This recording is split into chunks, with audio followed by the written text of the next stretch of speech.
Salut à toutes et à tous les amis, j'espère que vous avez passé un très bon week-end. On commence ce tour de la presse sportive en France avec l'équipe qui s'interroge dans ses pages d'intérieur sur le mercato du Paris Saint-Germain. Avec ou sans bulle, écrit le quotidien français. Comme vous le savez, le départ de Kylian Mbappé cet été a marqué un tournant dans l'histoire récente du club parisien, avec notamment la fin de la politique des stars. Un choix pour le moment assumé par la direction parisienne qui ne souhaite plus surpayer les joueurs, quitte à voir un mercato qui peine à décoller. Pour le moment, la seule recrue de l'été est Safonov en attendant João Neves. La priorité du Paris Saint-Germain sur la fin de ce mercato est le recrutement d'un ailier créatif et décisif. Les rouges et bleus suivent plusieurs pistes comme Kvaratskhelia, Sancho ou encore Nico Williams, mais pour le moment l'oiseau rare n'a pas encore été trouvé. À l'OM, le mercato est bien plus agité. La Provence fait le point dans ses pages d'intérieur sur le dossier Luis Enrique en fin de contrat dans un an. Le quotidien régional confirme que le Brésilien fait bien partie des plans de Roberto De Zerbi qui apprécie beaucoup son profil. Une prolongation de contrat a même été formulée. Dans le même temps, l'OM continue son mercato ambitieux et a décidé de passer à l'action pour un cadre de Liverpool selon The Athletic.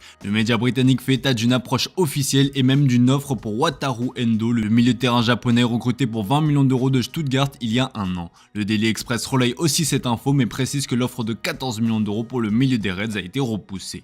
Liverpool souhaite conserver son joueur, reste à savoir si une nouvelle offre pourrait faire flancher les dirigeants anglais. En Italie, les semaines se passent et se ressemblent pour Victor Osimhen, absent lors de la victoire de Naples hier 4-0 contre Enasia. L'attaquant nigérian souhaite toujours partir. Le PSG et l'Arabie Saoudite étaient jusqu'ici les seuls prétendants. Le club parisien n'a pas changé sa position et ne souhaite pas accéder aux requêtes du club italien.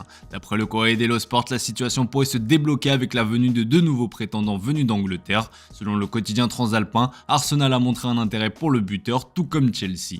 De quoi rendre fou de bonheur Osimhen qui rêve d'évoluer un jour en Première Ligue. Sauf que les Blues ne sont eux aussi pas disposés à payer sa clause libératoire de 130 millions d'euros. Néanmoins, les deux clubs pourraient trouver un terrain d'entente car Romelu Lukaku est désigné comme le remplaçant d'Osimhen à Naples. Et Big Rom appartient à Chelsea qui ne compte plus sur lui. Toujours en Italie, la Juventus est loin d'avoir fini ses emplettes. Comme le rapporte le Corriere dello Sport, un coup double est espéré pour cette semaine. Le dossier Todibo est en très bonne voie et l'affaire pourrait se conclure autour des 35 millions d'euros. Pour Coupe Minor, ça se rapproche, mais l'Atalanta veut 60 millions d'euros. La Juve partait d'une proposition initiale de 40-45 millions d'euros. Giuntoli pourrait monter jusqu'à 47-48 millions avec les bonus pour se rapprocher des demandes de la DA. Pour être bien complet, une rencontre entre Federico Chiesa et Thiago Motta va avoir lieu comme le rapporte Tuttosport. L'Italien ne fait pas vraiment partie des plans du nouveau coach de la vieille dame. On rappelle que Chiesa sera en fin de contrat en 2025.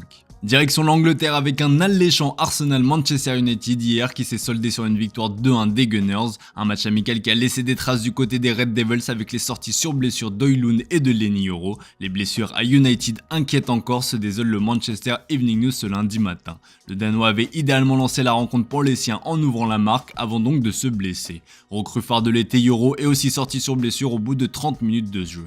The Times relaye la peur de Manchester United concernant ces deux joueurs, même s'il va falloir attendre avant de pouvoir se prononcer sur d'éventuelles indisponibilités. Le Daily Mirror relaye aussi les deux mauvaises nouvelles. Yoro a été touché à la cuisse et désormais les supporters retiennent leur souffle pour le nouveau crack recruté à près de 70 millions d'euros. Toujours en Angleterre, le Manchester Evening News fait le point sur l'avenir d'Ederson. Il semblerait que malgré l'intérêt prononcé d'Al Ittihad, le portier n'a toujours pas pris sa décision. Pep Guardiola a déclaré qu'il ne savait pas si Ederson resterait à Al Ittihad et a ensuite exprimé le souhait que son gardien ne parte pas. Manchester City a rejeté une offre d'environ 30 millions d'euros mais en attend plus. En cas de départ d'Ederson, City voudra avoir le temps de signer un remplaçant.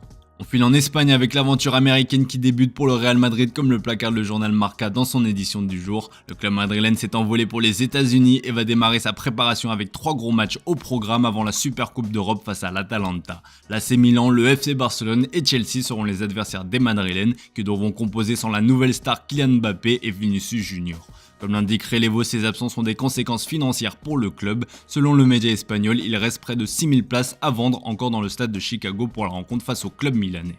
Les deux stars à surveiller côté Real seront Güler et Hendry comme le présente le journal AS. Le crack brésilien est très attendu alors qu'il a été présenté en grande pompe ce week-end.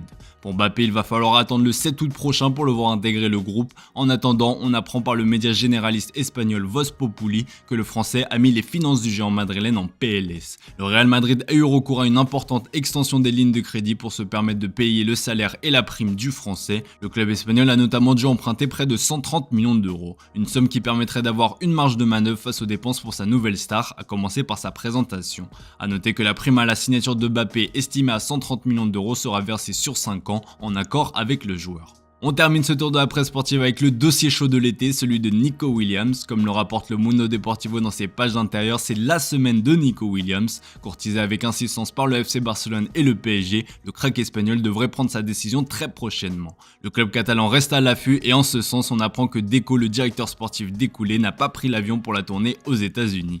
Il est resté à Barcelone au cas où le dossier Nico Williams se décante. A noter qu'un autre cas de figure n'est pas à écarter, en l'occurrence voir le joueur rester à l'Athletic. Sport rapporte que l'ailier supersonique avait fait une promesse à son frère Iñaki qui pourrait bouleverser son avenir. À l'époque, les deux frères s'étaient promis de jouer au moins une campagne européenne ensemble avec l'Athletic. En remportant la Copa del Rey et en terminant 5ème de Liga la saison dernière, le club basque disputera l'Europa League cette saison, un paramètre qui pourrait donc changer la donne. Et selon Sport, l'Athletic ne compte pas rester sans rien faire en laissant filer sa pépite. L'équipe coachée par Ernesto Valverde serait ainsi prête à effectuer une offre accompagnée d'un salaire revu à la hausse pour son crack. Le joueur de 22 ans a encore 3 ans de contrat et a prolongé en novembre dernier, on rappelle. Cela ressemble donc fortement à l'offre de la dernière chance. Enfin, pour être complet, un point sur l'autre priorité du Barça, Dani Olmo. Le joueur a clairement fait savoir qu'il aimerait jouer pour les coulés, mais il veut être fixé rapidement sur son avenir. Selon le Mundo Deportivo, il désire que sa situation soit réglée avant le 9 août prochain.